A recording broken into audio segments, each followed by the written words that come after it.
Gracias a ti, Saulo. Entonces, esa es una lección que me gustó mucho preparar porque hacer recerca en el meconio, entonces quiero compartir lo que aprendí.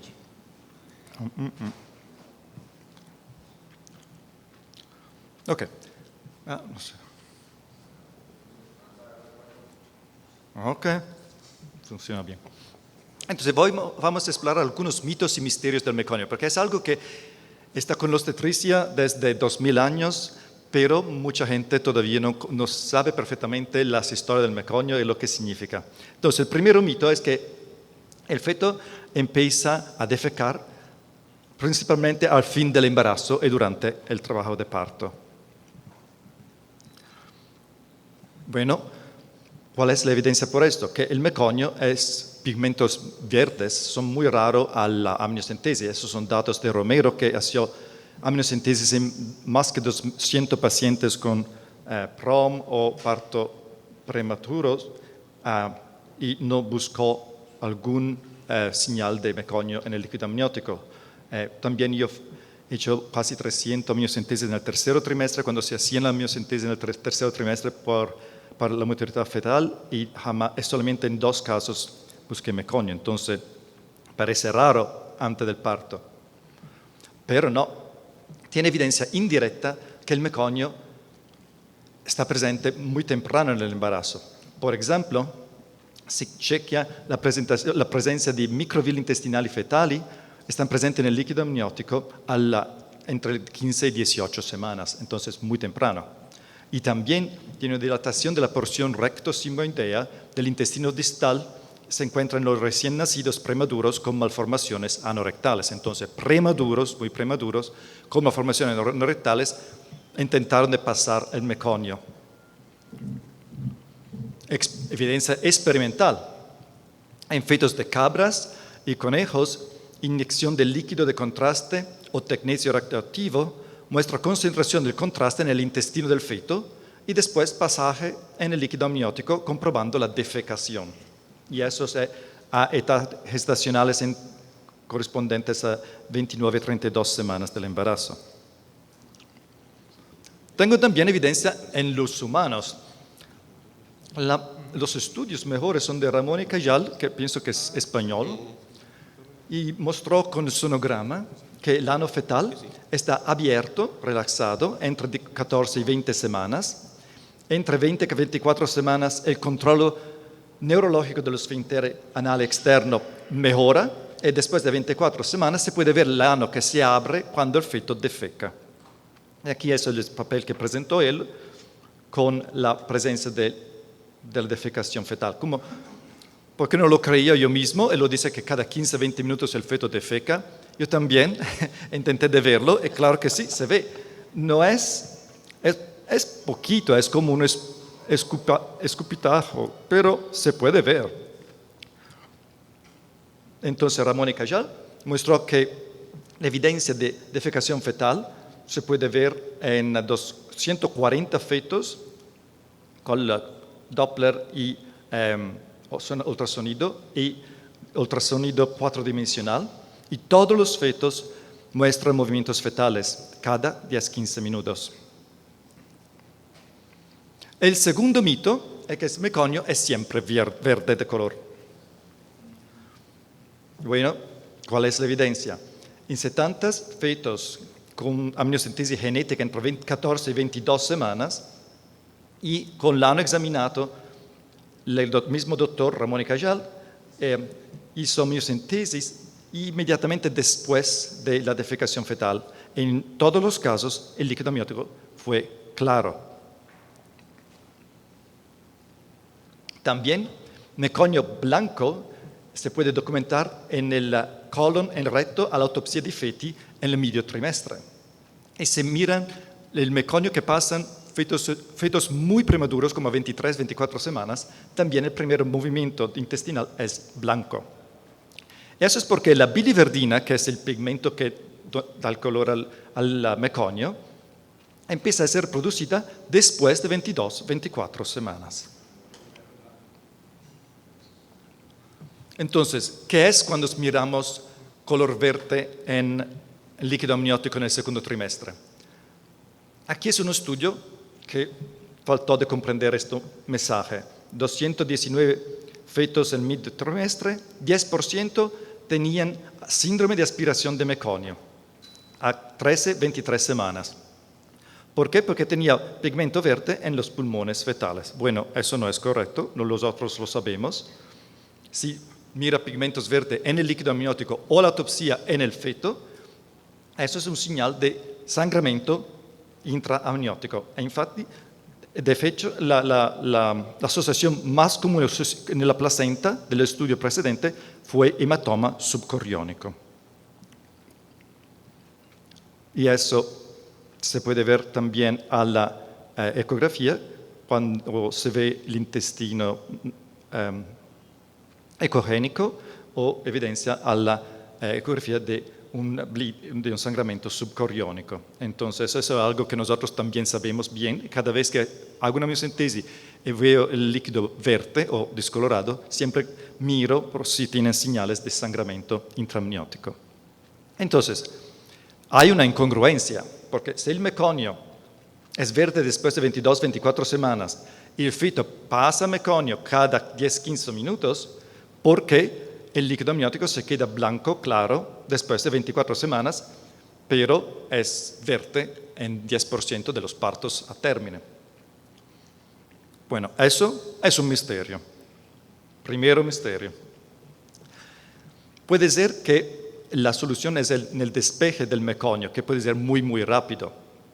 El despeje es para la dilución con la urinación fetal, la secreción respiratoria, el líquido amniótico. También el feto lo puede tragar y tiene una absorción placentar, que puede remover el meconio muy rápidamente después de 24 semanas, así que no se ve el líquido verde, el color verde en el líquido amniótico. Una evidencia indirecta, de hecho, de esto fue un estudio que hemos hecho con la doctora Incerti, que si miras la presencia de meconio en macrófagi placentarios a término en embarazos después de un parto con líquido claro, lo puede ver en casi 90% de los casos. Hace decir que el feto pasó meconio antes del parto y el meconio fue limpiado para la placenta, pero tiene una testimonianza en los macrófagos placentarios. Mitos número 3. Que el líquido amniótico está teñido de meconio porque el bebé tenía una evacuación intestinal. Eso también es un mito, porque el teñido de meconio en el líquido amniótico puede ser debido a un aumento de la defecación fetal, pero también a una disminución de la deglución fetal, una disminución del despeje placentar, como se puede ver en el envejecimiento de la placenta a término. Entonces, todo eso puede también causar un color verde en el líquido. ¿Cuál es la evidencia? Empezamos con el primer mecanismo. Si experimentos fueron hechos en fetos ovinos expuestos a hipoxia y la presencia de hipoxia causa acidosis metabólica en el feto y también pasaje de meconio. Controles que estaban simpatectomizados no lo pasaron, entonces necesita la funcionalidad del sistema nervioso simpático. En fetos de ratones, la hipoxia causa la expulsión del meconio y el efecto puede ser prevenido para antagonistas del receptor del CRH. Entonces, estos experimentos sugieren que la hipoxia puede estimular pasaje de meconio y este efecto está mediado por el sistema nervioso simpático. Segundo mecanismo, deglución fetal disminuida. También tiene evidencia.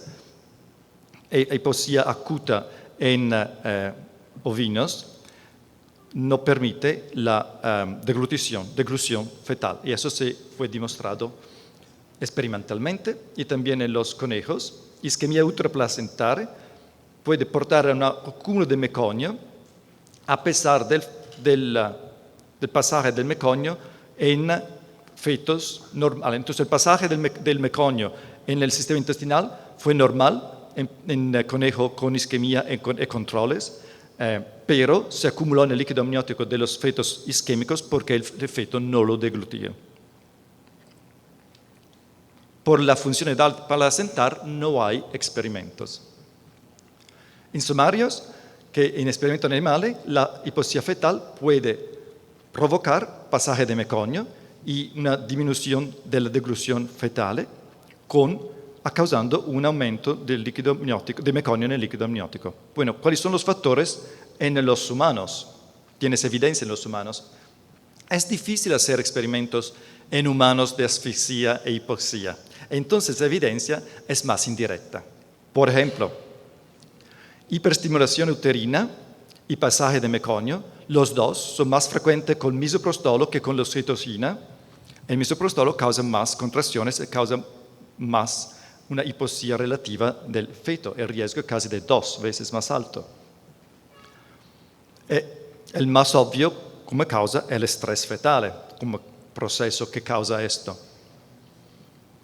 El líquido amniótico teñido de meconio también se encontró en solo 2.8% de las mujeres que dieron a luz a un cesáreo antes del inicio del parto, pero en 23% de las mujeres que dieron a luz después del inicio del trabajo de parto. Entonces el trabajo de parto causa algo al feto y provoca la estimulación del pasaje de meconio. Y si mira los gráficos, cuanto más larga sea la duración del trabajo, mayor será el riesgo de líquido amniótico con meconio. Y cada 2 horas la probabilidad de aumento del trabajo aumenta del 30% el riesgo de meconio en el líquido amniótico. Otra evidencia en los humanos, lo que pienso que es un estrés fetal, que puede ser asociado a hipoxia fetal aguda, se puede confirmar en este estudio. Italianos examinaron cuán reciente fue el pasaje de meconio en relación a indicadores de hipoxemia fetal. Lo que notaron es que pasaje reciente de meconio durante el parto, como que el parto empieza con líquido claro y después desarrolla meconio, es asociado a un aumento significativo de pH menos de 7.1 en la arteria umbilical o apagar a 5 minutos menos de 5.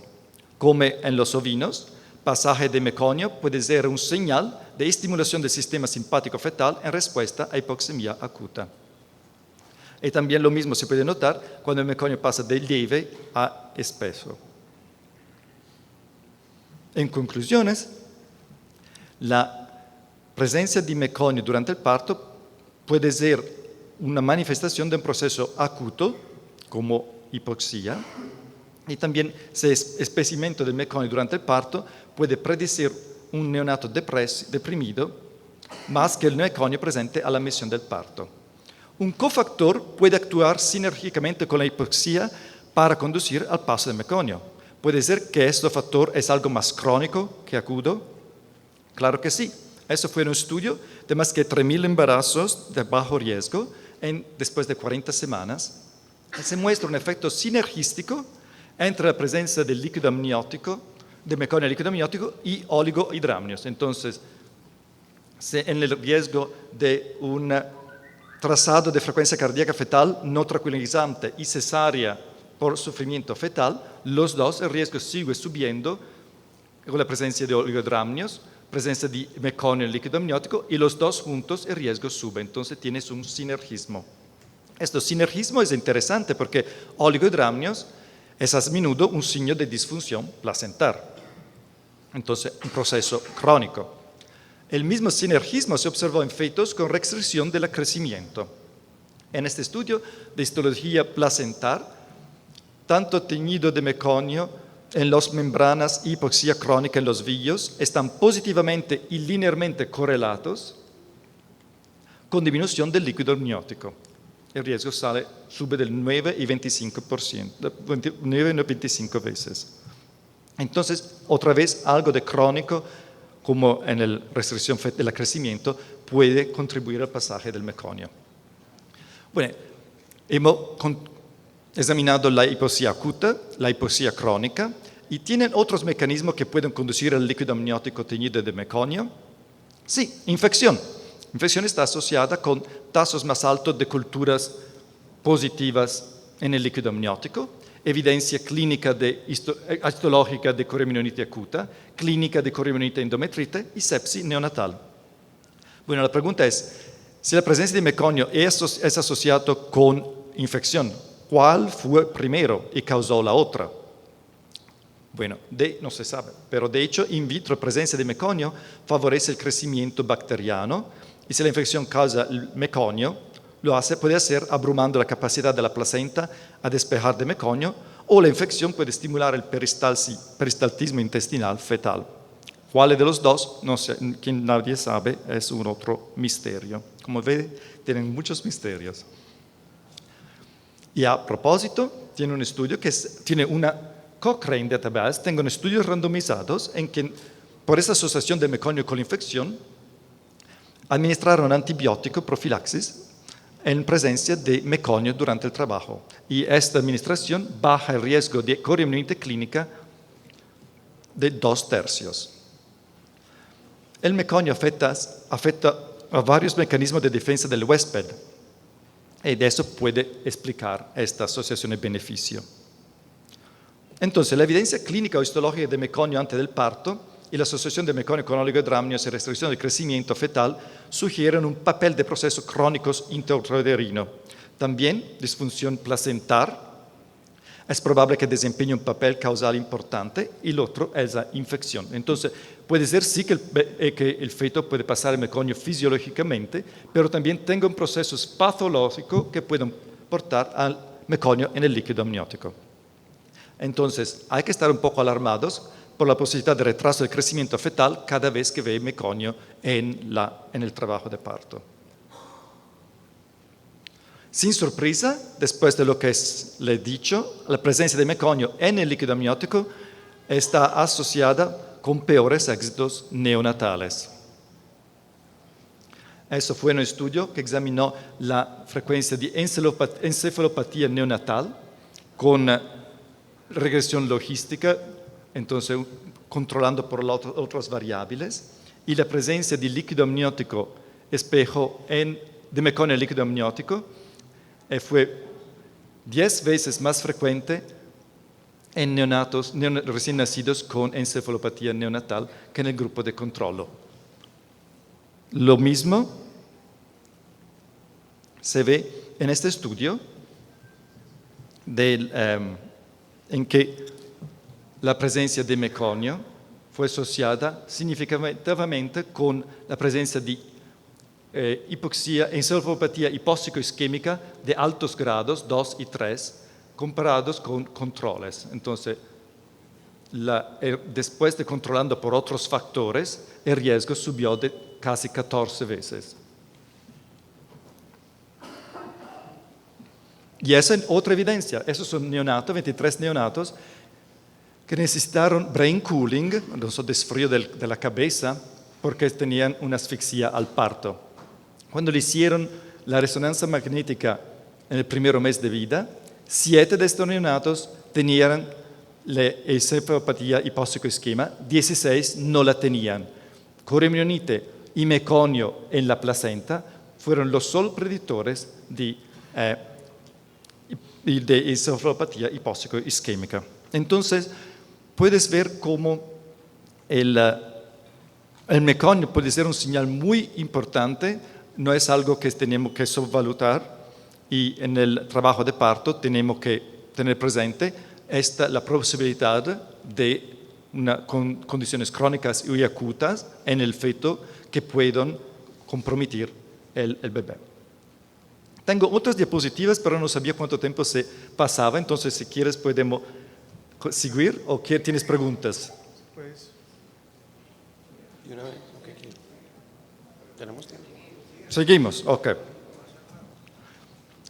Esa es la colestasis. La colestasis es típicamente asociada con pasaje de meconio y la cuota de fracción de meconio en la colestasis antes de 37 semanas es como 18% y en la población general, a menos que 37 semanas, es solamente del 3%. El meconio es algo que no sé cuál es la prevalencia aquí en Colombia, pero es muy prevalente en Chile, en los países escandinavos y también lo tenemos en Washington porque tenemos muchos inmigrantes. 86% de las muertes fetales en asociación con colestasis tienen meconio en el líquido amniótico. Entonces es un señal importante de distrés fetal. Entonces, ¿cuál es que causa el pasaje del meconio en la colestasis y cuál causa la muerte de los fetos.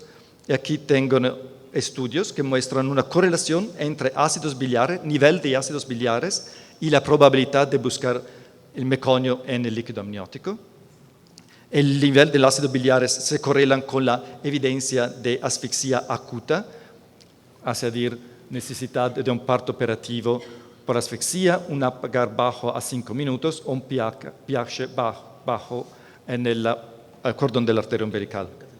Y en fetos de ovinos, nivel de ácidos biliares en el seno materno estimulan la motilidad del intestino, del gastrointestinal y pasaje de meconio. Entonces tiene también una evidencia experimental.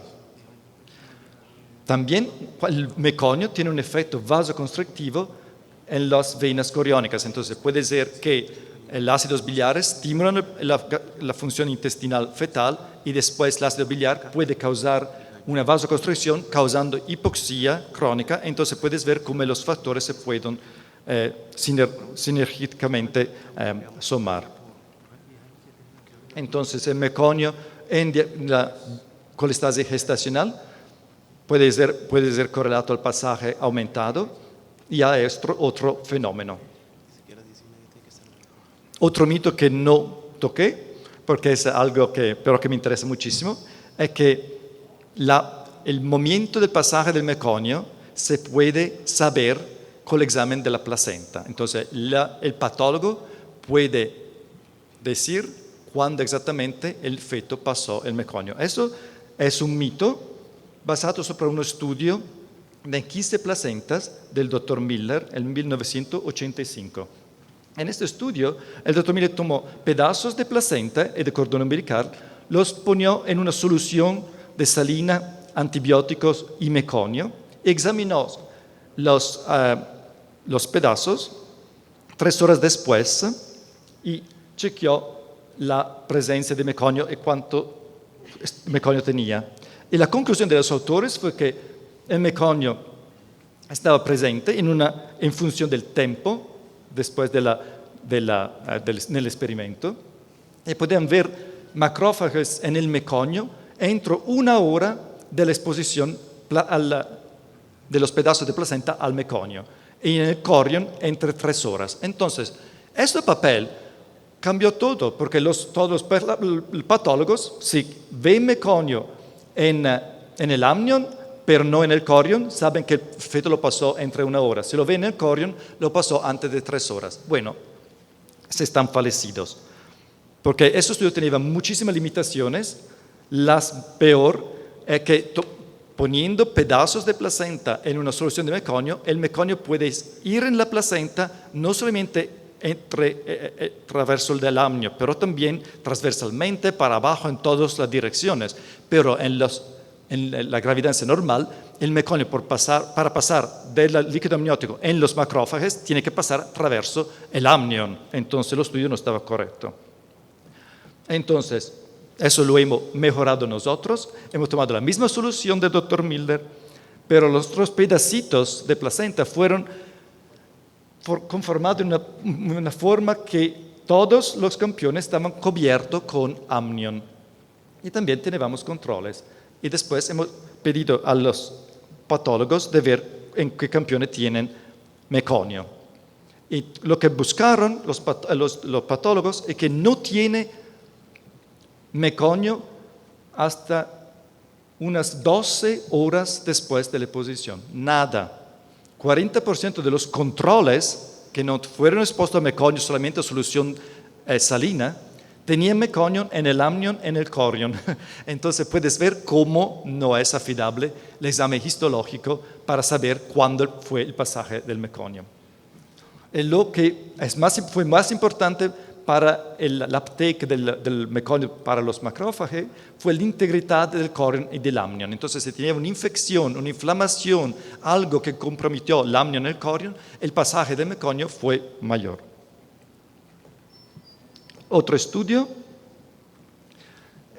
que se fue hecho, no para nosotros, pero alguien, también mostró que el pasaje del meconio, si pone membranas en anillos de teflón, no le expone la superficie amniótica al meconio, no se ve pasaje por hasta unas 48 horas. Entonces el meconio no pasa fácilmente el amnión y no pasa en los macrófagos. Si lo ve en los macrófagos, es líquido, es meconio de días antes del trabajo, del parto.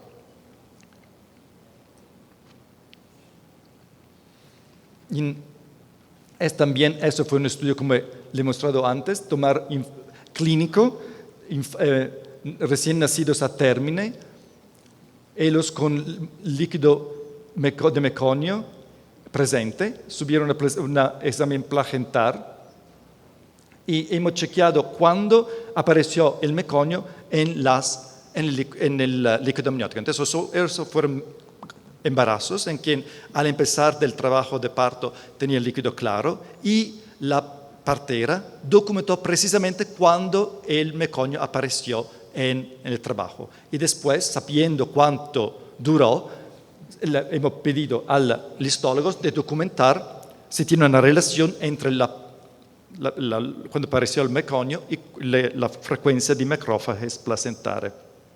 Y lo que buscaron es que meconio en los macrófagos estaban presentes en 91% de las placentas, pero no tenía alguna correlación entre la apariencia del meconio en el trabajo de parto y nada de las evidencias histológicas de meconio en los macrófagos. Entonces, como he dicho antes, el meconio en los macrófagos es antes del parto, más que 48 horas antes del parto.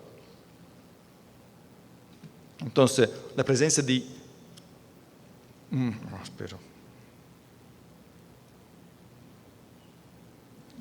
¿Fue la última diapositiva? Pienso que sí. Ok. Entonces, pienso que muchas cosas que hemos descubierto no lo sabían, porque yo tampoco lo sabía hace 15 años. Fue una descubierta que el meconio tenía tantos misterios y tantos mitos.